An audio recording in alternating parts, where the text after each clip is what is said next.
Welcome to Luca is a Billionaire, where the only thing I invest in is your answers. In this video, I will explain how to tune a Miata. First, assess your Miata's current condition and performance. Understanding its baseline helps you identify areas for improvement. Next, clearly define your tuning goals, whether it's for track days, daily driving, or a balance of both. Finally, research popular and effective modifications that align with your objectives. This foundational work ensures a successful and satisfying tuning journey.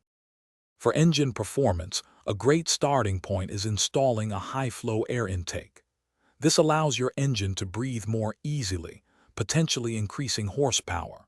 Next, upgrade to a performance exhaust system, which can further improve power and provide a more engaging sound.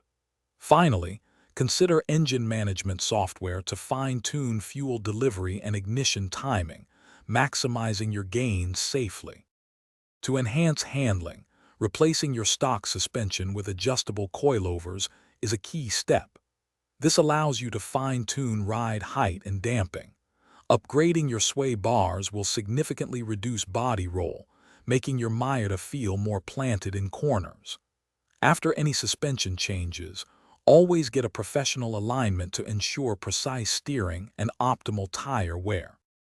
Don't overlook braking and grip. Install performance brake pads and rotors to significantly improve your stopping power and fade resistance. Next, choose lightweight wheels paired with high-grip tires. This combination dramatically enhances acceleration, braking, and cornering. Always maintain correct tire pressure for optimal performance and safety, ensuring your Miata handles predictably. Thanks for watching and please subscribe. It's the best investment you'll ever make.